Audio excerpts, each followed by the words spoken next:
जय माताजी मित्रों, आ विडियो में ओखा हरणनी कथा वार्ता रूपे सांभळशुं, जेथी दरेक दर्शक मित्रों ने ओखा हरणनी आ सुंदर कथा वार्ता सांभळवी गमे।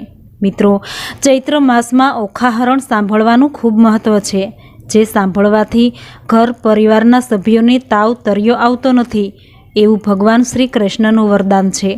कारण के ओखा हरण में उल्लेख छे के भगवाने तावने दोरडाथी बांध्यो हतो। ताव ए भगवान शिवनो गण छे, त्यारे तावे भगवानने आजीजी करी पोताना रहेवानुं स्थान माग्युं अने कह्युं हतुं के जे श्री हरिवाणी बोलशे, हे प्रभु अमे तेमने त्यां कदी नहीं जईए, तेमने स्वप्नमांय नजरे नहीं आवीए। अने भगवाने वचन आप्युं के चैत्र मासमां जे कोई ओखा हरण सांभळशे तेना स्वप्नमांय जशो तो तमारुं मस्तक छेदी नाखीश। त्यारे तावे भगवानने कोल आप्यो के चैत्र मास में जे कोई एक वार ओखा हरण सांभळे ते वरस में न जाओ, 2 वार जे सांभळे तेनी देखीने नासी जाओ, 3 वार जे सांभळे तेना जन्म में न दीठू। आवो कोल आपी ताव कैलास धाम सीधावी गया अने भगवान शिवना गण बनी गया। आथी आ महीना में ओखा हरण सांभळवानो महिमा छे।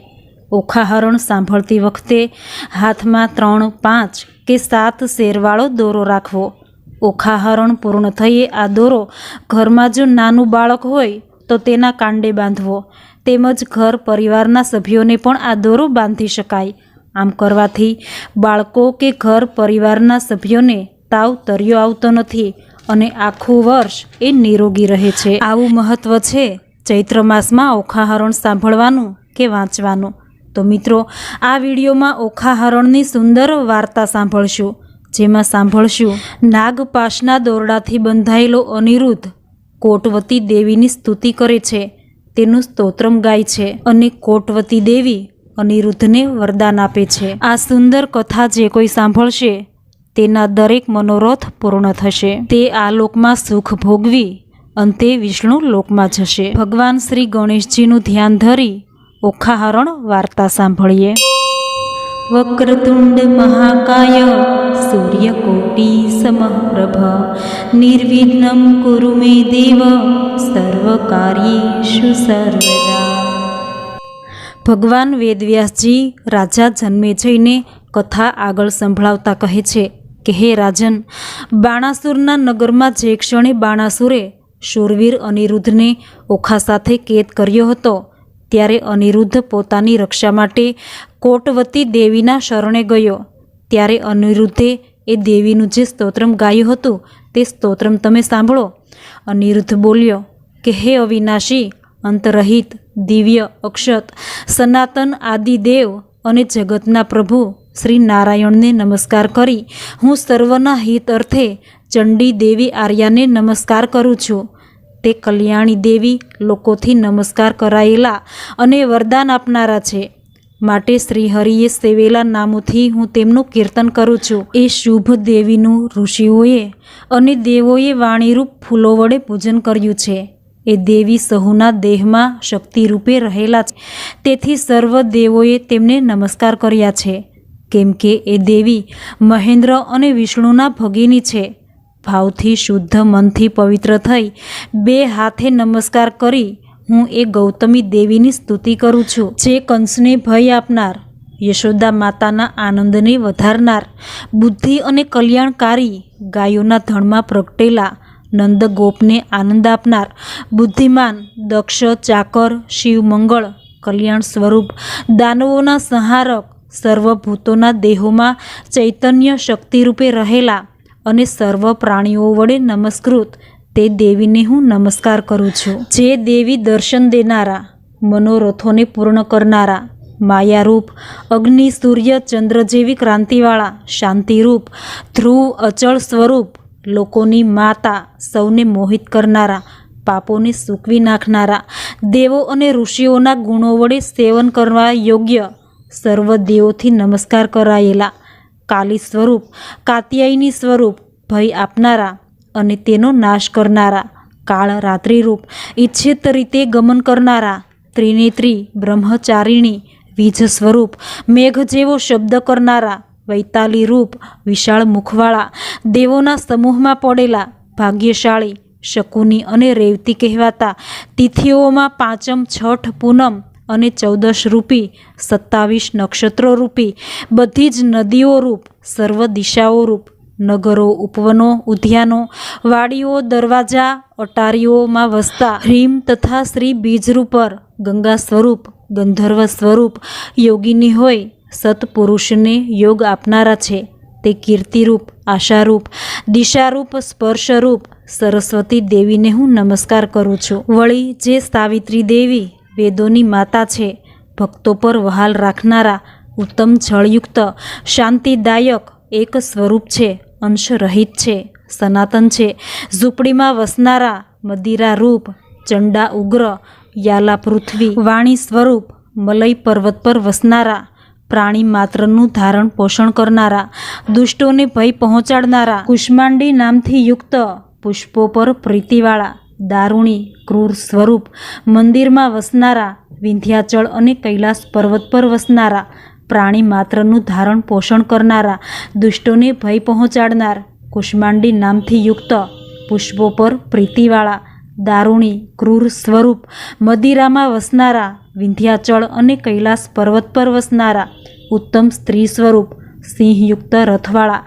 વિવિધ રૂપોવાળા ધ્વજમાં બળદનું ચિહ્ન ધારણ કરવાવાળા દુર્જય દુર્લભ દુર્ગા નિશુંભ દૈત્યને ભય પહોંચાડનારા દેવોને પ્રિય સુરા મધ્યરૂપ ઇન્દ્રની નાની બહેન શિવા દેવી રૂપ ભીલડીનું રૂપ ધારણ કરનાર ચીર વસ્ત્રોને ધારણ કરનાર ચોર લોકોની સેના વડે નમાકૃત યજ્ઞોમાં ઘી પીનાર સોમ રસ પીનાર સૌમ્ય સ્વરૂપ સર્વ પર્વતોમાં વસનારા હાથીના ગંડ સ્થળ જેવા સ્તનોનાવાળા કાર્તિક સ્વામીના માતા પર્વતના પુત્રી પાર્વતી રૂપ 50 દેવ કન્યાઓના માતા પિતા રૂપ દેવોના સમૂહની પત્નીઓ રૂપ કિન્નરોએ ગાયા અને સેવ્યા છે એવા તમે દરેક સ્વરૂપ હે માતા તમને નમસ્કાર હો. હે ગૌતમી, આમને અન્ય નામો વડે મેં આપનું કીર્તન કર્યું છે, તો આપની કૃપા થવાથી હું નિર્વિઘ્ને જલ્દીથી નાગપાશના બંધનથી છૂટી જાઉં. હે વિશાળ નેત્રોવાળા દેવી, હું તમારા બંને ચરણોના શરણે આવ્યો છું, તો મારા સર્વ બંધનોથી મારો છુટકારો કરવાને તમે જ યોગ્ય છો.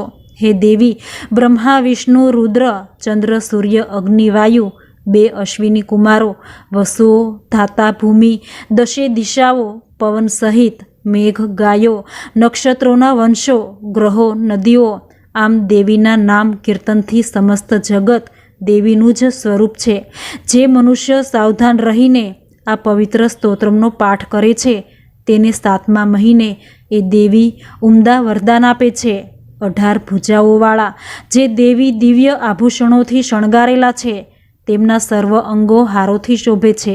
મુકુટ સહિત આભૂષણો તેમણે પહેર્યા છે.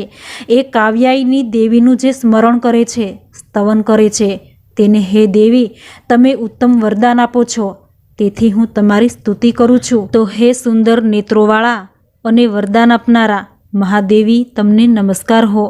તમે મને સદાકાળ અતિ પ્રસન્ન થાઓ અને વરદાન આયુષ્ય પુષ્ટિ ક્ષમા અને ધૈર્ય મને અવશ્ય આપો. હે દેવી, હું બંધનથી છૂટો થાવ તે સત્ય બનો. ભગવાન વેદવ્યાસજી કહે છે કે અનિરુદ્ધે મહાદુર્ગાનું સ્તવન કર્યું હતું, ત્યારે દુષ્પ્રાસ્ય પરાક્રમવાળા તે દેવીએ અનિરુદ્ધના બંધનમાં સાનિધ્ય કર્યું હતું. શરણાગત પર પ્રેમ રાખનાર તે દેવી અનિરુદ્ધનું હિત કરવા માટે બાણાસુરના નગરમાં અનિરુદ્ધ પાસે પધાર્યા હતા અને તેને છૂટો કર્યો હતો. અને પછી શત્રુને સહન નહીં કરનાર વીર અનિરુદ્ધને તે દેવીએ સાંત્વન આપ્યું હતું. ક્ષીર અનિરુદ્ધે તે દેવીની પૂજા કરી હતી. ત્યારે અનિરુદ્ધના કેદખાનામાં દેવીએ કૃપા દર્શાવી હતી. તે વખતે નાગપાશમાં બંધાયેલ છતાં તેનું ચિત્ત ઓખાએ હર્યું હતું.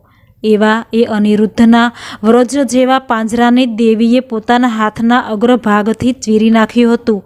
અને પછી બાણાસુરના નગરમાં કેદમાં પડેલા વીર અનિરુદ્ધને દેવીએ સાંત્વન આપતા એવું વચન આપ્યું હતું અને તે વેળા તેના પર કૃપા કરવાને તત્પર થયા હતા. અને શ્રીદેવી બોલ્યા કે હે અનિરુદ્ધ, ચક્રરૂપ આયુધવાળા શ્રી કૃષ્ણ તને તત્કાળ બંધનમાંથી મુક્ત કરશે, માટે ત્યાં સુધીનું દુઃખ સહન કરી લે.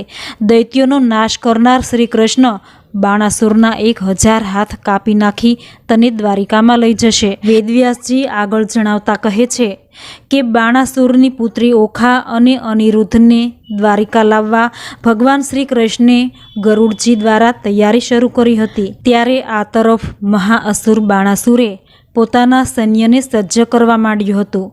તે વેળા અતિ નજીકમાં જ્યારે પોતાનો તિરસ્કાર સંભળાયો હતો ત્યારે ચંદ્રમુખ અનિરુદ્ધે હર્ષ પામીને પુનઃ આ રીતે દેવીને સ્તુતિ કરવા માંડી.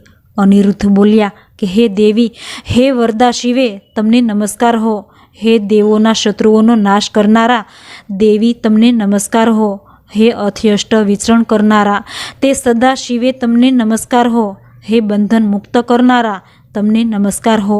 હે ઇન્દ્રાણી, રુદ્રાણી, બ્રહ્માણી, હે ભૂત ભવિષ્યને ઉત્પન્ન કરનારા શિવ, તમને સર્વ ભયથી મારું રક્ષણ કરો. હે નારાયણી, તમને નમસ્કાર હો. હે જગતના નાથ પ્રિય, ઇન્દ્રિય નિગ્રહ કરનારા, હે મોટા વ્રતધારી, હે ભક્ત પ્રિય, હે જગત માતા, હે પર્વતપુત્રી પાર્વતી માતા, હે વસુંધરી, હે પૃથ્વી સ્વરૂપિણી, તમને નમસ્કાર હો. હે વિશાળ નેત્રધારી, તમે મારું રક્ષણ કરો. હે નારાયણી, તમને નમસ્કાર હો. હે દાનવોને ભય પમાડનારા, તમે સર્વ દુઃખોથી મારું રક્ષણ કરો. હે ઇન્દ્રપ્રિયા, હે મહાભાગ્યવાન, તમે ભક્તોના સંકટો પીડા નાશ કરનારા છો. તમને દેવીને હું નમસ્કાર કરું છું. બંધનમાં રહેલો હું છૂટી જાઉં. આવી રીતે અનિરુદ્ધે શ્રીદેવીની આરાધના કરી. ત્યારે ભગવાન વેદવ્યાસજી કહે છે કે હે મનુષ્ય, અત્યંત સાવધ થઈ આ પવિત્ર આર્યાસ્તવનનો જે પાઠ કરે છે તે સર્વ પાપોથી વિશિષ્ટ મુક્ત થઈ વિષ્ણુ ભક્તિમાં જાય છે અને જો બંધનમાં રહ્યો હોય તે બંધનમાંથી છૂટી જાય છે. આવું એ સત્ય વ્યાસકથન છે. ઓખાહરણ કથાનો ખંડ 6 સમાપ્ત. ઓખાહરણ 7મા ખંડમાં સાંભળશું શ્રી કૃષ્ણનું શોણિતપુરમાં આગમન. જે સુંદર કથા સાંભળવા માટે ચેનલને સબસ્ક્રાઈબ ન કરી હોય તો અત્યારે જ સબસ્ક્રાઈબ કરી દેજો. આ વિડીયોને લાઈક કરી કમેન્ટમાં જય શ્રી કૃષ્ણ જરૂર લખજો. આ વિડીયોને તમારા મિત્રોમાં શેર કરજો. ફરી મળીશું ઓખાહરણની નવી કથા વાર્તા સાથે. જય માતાજી.